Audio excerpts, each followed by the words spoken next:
A paz do Senhor, irmãos, que bom nós estarmos juntos mais uma vez. Eu sou o pastor Emerson e é sempre bom ter você conosco aqui na nossa Escola Bíblica Online, aonde nós estamos estudando o primeiro trimestre, a revista do primeiro trimestre deste ano de 2023, que o assunto da nossa lição é um assunto muito empolgante e ele fala sobre aviva a tua obra, o chamado das Escrituras ao quebrantamento e ao poder de Deus. Veja bem que o avivamento, esta chamada vem pela palavra.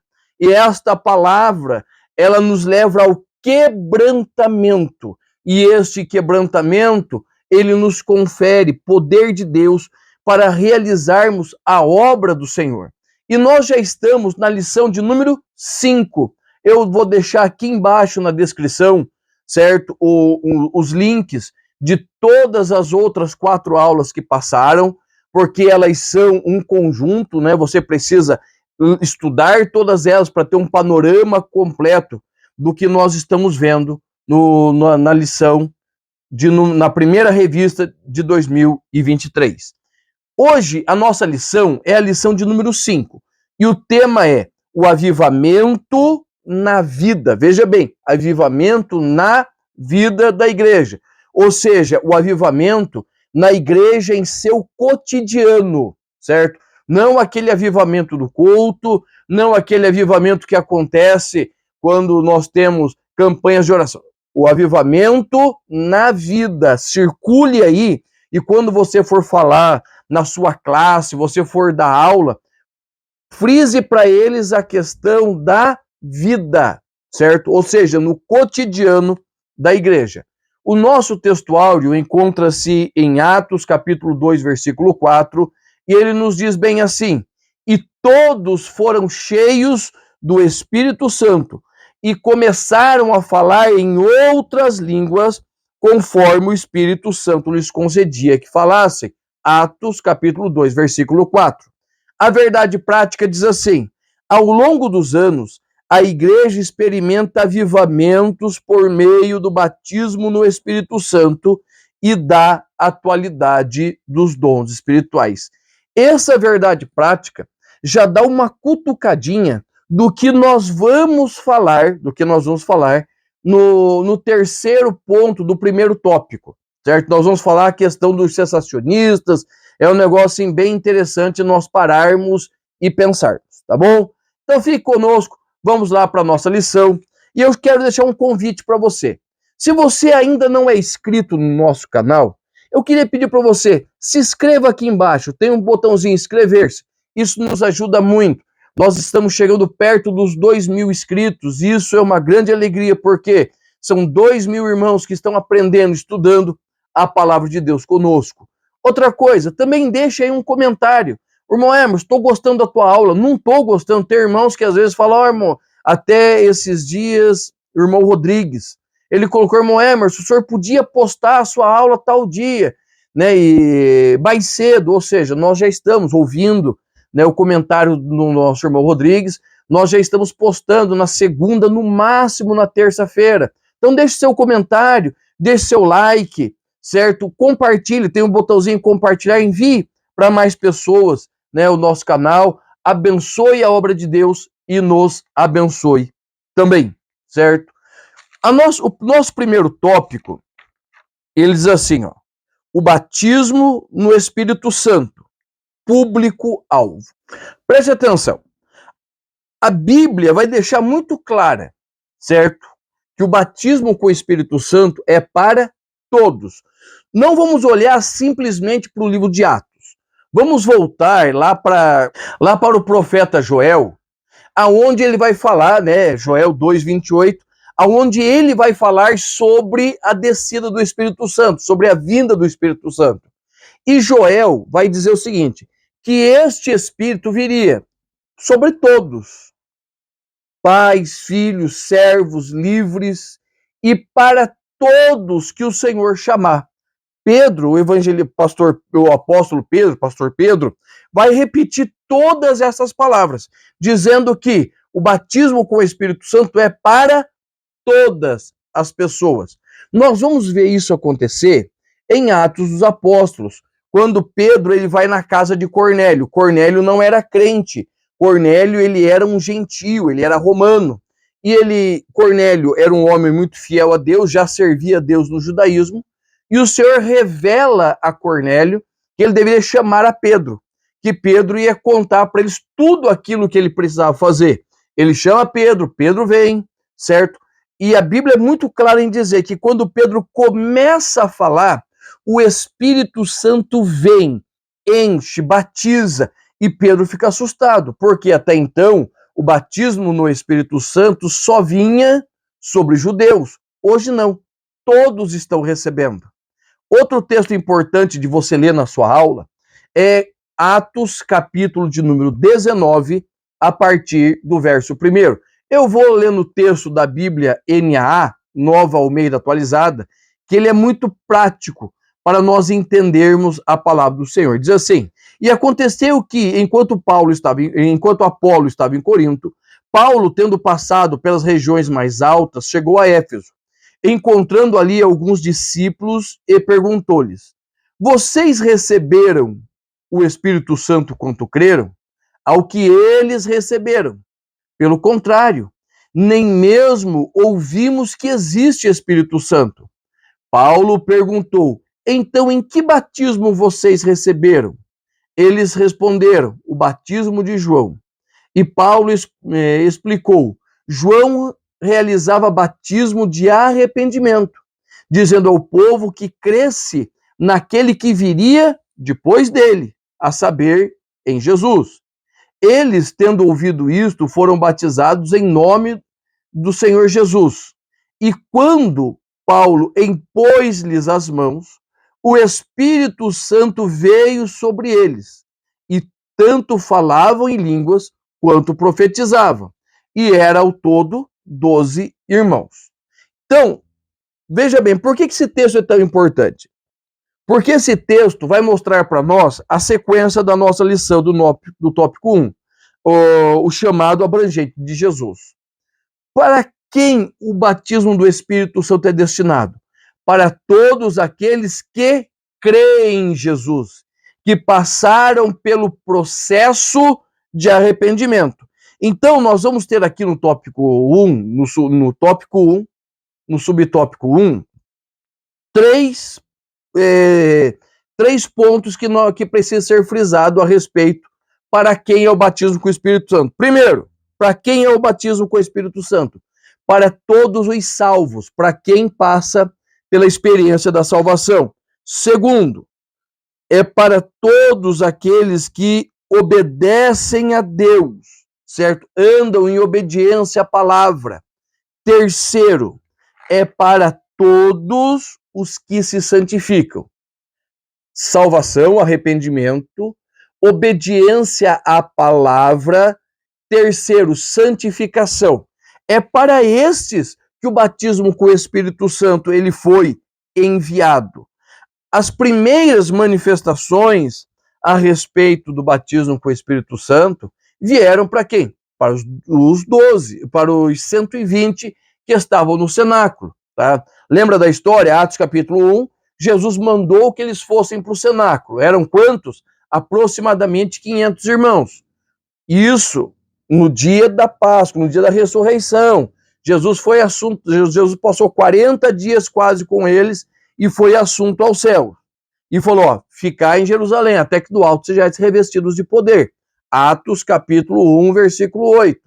A partir do 12, é onde eles estão no cenáculo. Eles estão orando, buscando, fazendo o que o Senhor lhes ordenou que fizesse. Mas o que acontece? Aos poucos o povo vai abandonando. Tá? Em Atos 2, aproximadamente 120 irmãos são batizados com o Espírito Santo. Tá? E isso, irmãos, vai dizer o seguinte, que o Espírito Santo é para todos quem? Salvos, obedientes e santificados. É o que nós vimos ali nos irmãos de Éfeso. É o que nós vimos na casa de Cornélio. Eles já creram em Jesus, experiência de salvação. Eles obedeceram a palavra. No caso de Cornélio, a palavra foi chama Pedro, que ele vai explicar. em Atos 19, eles já estavam obedecendo a palavra de arrependimento através de João Batista, e agora eles aprenderam de Paulo. E terceiro, a questão da santificação. O que é santificação, irmãos? Não é ficar isolado de todo mundo, mas é mesmo em meio a todo mundo não se misturar com a podridão do mundo. Você pega o sal, certo? O sal, no meio da comida, ele não aparece, mas você sabe que ele está ali, porque ele faz a diferença. Isso é santificação, é estar no meio do mundo corrompido sem estar participando com ele, tá? E esta ideia de santificação, de viver uma vida com Cristo, vai fazer o quê? Que nós nos aproximemos cada vez mais dele, tá? E o terceiro e último subtópico do tópico 1 diz assim: o engano dos cessacionistas. Eu quero dar uma orientação para você. Lá no site Voltemos ao Evangelho, do pastor Renato Vargas, ele tem 2 textos muito esclarecedores e elucidativos. O primeiro texto é Porque sou cessacionalista, ou seja, porque eu creio que os dons expiraram, batismo com o Espírito Santo expirou. E o segundo é Porque sou continuista, ou seja, porque eu continuo a crer no batismo do Espírito Santo, porque eu creio que o batismo do Espírito Santo continua agindo hoje, tá? Então leia lá dois artigos muito bons. Só que o que eu preciso frisar com você? Quando você vai ler o primeiro artigo, Porque sou cessacionalista, o escritor, ele vai usar inúmeras palavras, tipo assim, eu creio. Ah, não, pode ser desta forma. Olha, se você olhar desse jeito, ou seja, não existe uma fundamentação razoável para você ser sensacionalista, porque em nenhum momento, a Bíblia diz que o batismo com o Espírito Santo, os dons de cura, os dons de milagres, era apenas para o período da igreja, dos apóstolos, certo? Os apóstolos, eles pregaram, né? Pedro, ele pregou que o batismo com o Espírito Santo é para todos. Paulo vai orando pelos irmãos, por exemplo, os irmãos de Éfeso. Eles não eram apóstolos, certo? E eles receberam o batismo com o Espírito Santo. Sinais e maravilhas aconteceram. Diante dos longos períodos da história, nós vamos ver que o Senhor nunca deixou sem testemunha, que houve lugares em que as manifestações foram vistas. No comecinho, no século XX, né, 1900, houve o quê? Houve um grande avivamento mundial com um novo derramamento do Espírito Santo. Mas por quê? Porque algo já estava acontecendo, certo? Algo já estava acontecendo. Havia azeite, havia batismo com o Espírito Santo. Então, havia um grande movimento, ok? Então, por que nós somos continuistas? Primeiro, porque nós compreendemos que o batismo no Espírito Santo, batismo do Espírito Santo, batismo com o Espírito Santo é tudo a mesma coisa, é para todos os que crerem em Jesus, obedecerem a sua palavra, ou seja, buscar esse batismo e se santificar. Fato assim, tá? E nós temos visto tanto na palavra quanto no nosso dia a dia, na nossa vida comum, nós temos visto sinais desse movimento de Deus. Ou seja, nós não somos continuistas só porque nós achamos bonito ou porque só alguém falou que isso existe. Não. Nós somos continuistas porque nós temos experimentado esse mover espiritual de Deus na nossa vida e na vida da igreja. Já o segundo tópico, ele vai dizer assim: o dinamismo da igreja apostólica. O que você precisa entender? Quando nasce a igreja, quando a igreja surge no dia de Pentecostes. Por quê, irmão? Não foi no dia que Jesus soprou sobre eles o Espírito? Não, não foi. Foi no dia de Pentecostes. Por quê? A partir dali, a igreja começa a existir como corpo de Cristo. Por quê? Quem é que une todo o corpo? É o Espírito. É o Espírito Santo que conduz a igreja. Eu sou pastor de igreja, certo? Eu pastoreio a igreja. Só que o que acontece? Eu estou ali como um representante de Cristo, certo? Mas quem me dá as ordens do que fazer, como falar, o que realizar na igreja é o Espírito Santo. Quantas vezes? Esses dias mesmo, quinta-feira passada, umas 3 quinta-feiras atrás, eu ia pregar, Deus deu uma palavra no meu coração, e eu chamei um irmão para dar uma palavra antes. E esse irmão começou exatamente do ponto da mensagem que eu iria começar. Eu até pensei em mudar a mensagem, pegar um outro texto, mas o Espírito Santo falou para mim, não, continua da onde ele parou. Ou seja, veja bem, Deus usando duas pessoas que se conhecem, lógico, mas não moram na mesma casa, não tinham se conversado durante o dia, e ele começa a pregar e outro termina. O irmão começou, um presbítero, um evangelista da igreja, começou a pregar e eu terminei a mensagem. Por quê? Porque a mensagem não é minha. A mensagem não é desse irmão evangelista. A mensagem é de Deus. Então, quando começa a igreja começa no dia de Pentecostes. Ponto final. E antes da igreja, antes do batismo com o Espírito Santo, eles eram discípulos de Jesus simplesmente. E a partir desse momento que Jesus derramou do seu Espírito, o Espírito Santo veio, e Jesus disse para quem ele veio, veio para nos ensinar todas as coisas, veio para falar dele, para glorificar a ele. Então nós precisamos compreender que o Espírito Santo veio para quê? Para inaugurar o período da igreja. Da mesma forma que em Êxodo, capítulo de número 40, o Espírito Santo, o Senhor desceu a sua glória para consagrar ali o tabernáculo, da mesma forma que no livro de Crônicas, o Senhor desceu com a sua glória para consagrar o templo de Salomão, o Espírito Santo veio para quê? Para inaugurar a época da igreja. E isto é muito importante você notar. E qual é a diferença? A diferença, primeiro, vamos pegar um exemplo simples, né? Vamos pegar Pedro. Pedro, nós vamos falar bem dele. Acho que na próxima, só conferir aqui, acho que na próxima lição. Sim, na próxima lição, nós vamos falar dele. Mas se você olhar para Pedro, ele era um antes do batismo com o Espírito Santo e outro depois, certo? Antes do batismo com o Espírito Santo, Pedro, ele era temeroso, ele era precipitado, ele era agitado, ele era bravo. Só que quando ele foi batizado com o Espírito Santo, né, o Senhor, e ele já era crente, irmãos, Pedro já era crente. E mesmo assim, ele ainda tinha uma série de coisas que não estavam de acordo com a vontade de Deus. Então o que o Senhor fez? No dia do batismo com o Espírito Santo, aquele homem que negou Jesus, aquele homem que queria voltar, aquele homem que tinha desistido de tudo, aquele homem que chorou amargamente, aquele homem que cortou a orelha de Malco, era o mesmo Pedro. Só que quando o Espírito Santo veio, ele veio e transformou a vida de Pedro. Tá?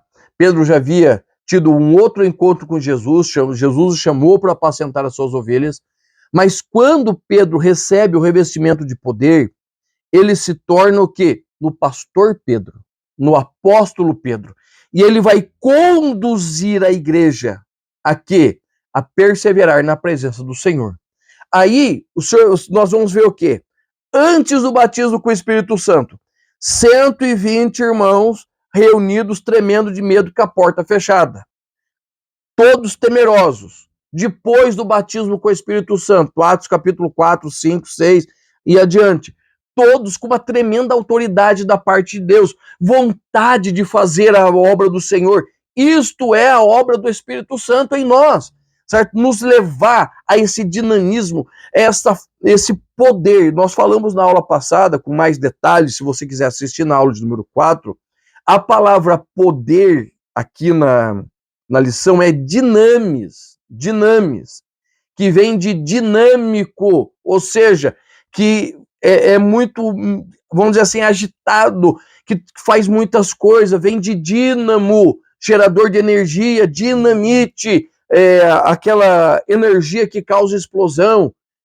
Então, depois do Pentecostes, o que aconteceu? Primeiro, conversão. As pessoas começaram a se converter, por quê? Porque eles viram que a fala deles condizia com a vida, uma vida de poder, batismo nas águas, batismo no Espírito Santo, autoridade para pregar, de tal maneira que os sacerdotes falam, viu, mas não são eles da Galileia? Como que eles estão pregando e falando com tamanha autoridade e desenvoltura? Tudo isso tem a ver com o quê? Ser cheio do Espírito Santo. E o que mais? O Senhor lhes concedeu poder, Atos capítulo 3, eles na Porta Formosa orando pelo paralítico. Nós vamos ver, irmãos, que isso causa sobre eles, principalmente, um impacto. Uma igreja verdadeiramente cheia, não é uma igreja barulhenta, porque nem toda igreja barulhenta, que tem movimento, não, que tem esse negócio de profecia todo culto, é uma igreja poderosa em Deus. Uma igreja avivada, ela sai da onde ela está, ela sai das quatro paredes, ela sai de dentro do templo e vai para fora. Por quê? Porque ela tem poder, autoridade, chamada de Deus. Para quê? Trazer as pessoas. E ela faz o quê? Ela persevera na doutrina. O que é doutrina? É um conjunto de ensinamentos. É um conjunto de ensinamentos para a fluidez desta igreja. Então é importante nós termos isto. E automaticamente, irmãos, aonde existe o poder de Deus, milagres, sinais, maravilhas, acontece na vida da igreja. Só que veja bem, a igreja ela é um ente físico e espiritual. Físico, porque são pessoas, é templo, denominações. Espiritual, por quê? Porque ela está em Deus. A igreja, ela vai além das quatro paredes. A igreja, ela se move no reino espiritual de Deus. Só que nós temos que notar também que a igreja de Atos, certo? Não só a igreja de Atos, mas Paulo tinha essa preocupação de atender os necessitados. E aí que muitas vezes as igrejas estão pecando, tá? Eu conheço muita igreja, irmãos, que tem muito obreiro e missionário fora. Não é pecado, é dever da igreja ter obreiros e missionários fora. Mas o quê? Não tem obreiros sustentados dentro. Os membros muitas vezes estão passando dificuldades financeiras e a igreja não os apoia. A igreja, ela precisa agir em todos os lados. Lembra Atos capítulo 6? Por que os diáconos foram separados? Por que da separação dos diáconos? Porque a igreja não estava suprindo a necessidade das viúvas, certo? Não estava suprindo. Então eles separam os diáconos para que estes diáconos vão e possam atender as viúvas, atender aquelas irmãs necessitadas, a parte social da igreja. E nós precisamos compreender, irmãos, a igreja, ela precisa atender o social. A igreja precisa, de uma forma muito caprichosa, atender o social. Nós temos muitos irmãos passando necessidade, entenda bem. Atender o social não é assistencialismo. Nós damos cestas, nós ajudamos os irmãos nas suas necessidades, mas é assim, se ajuda até que o irmão se levante. Nós não vamos ficar dando cesta básica ao resto da vida, tá? Então, a igreja precisa aprender a cuidar dos seus necessitados. Paulo vai escrever a Timóteo, vai dizer assim, olha, aquele que não cuida dos seus, da sua família, da sua igreja, é pior que os gentios, e negou a fé. Ou seja, se a igreja não for uma igreja que auxilie nas necessidades, ela é uma igreja que nega a fé e é pior que os mundanos. E o nosso último tópico, o tópico de número 3, diz assim: um ministério ungido para os dias atuais. Preste atenção no que eu vou te dizer. O que é unção? Unção é uma marca distintiva de Deus. Todas as vezes que o Senhor ungia um profeta, ungia um rei, ungia um sacerdote, ele estava o quê? Marcando uma separação entre aquela pessoa e o restante do povo. Até mesmo a palavra Messias, a palavra Cristo, que nós usamos, entendeu? Messias é a palavra ungido no hebraico. Cristo é a palavra ungido no grego. Então, quando nós falamos Jesus, o Cristo, Jesus, o Messias, é Jesus o ungido, certo? É o Jesus o ungido. Nós estamos falando do quê? O que nós já vimos semana passada também.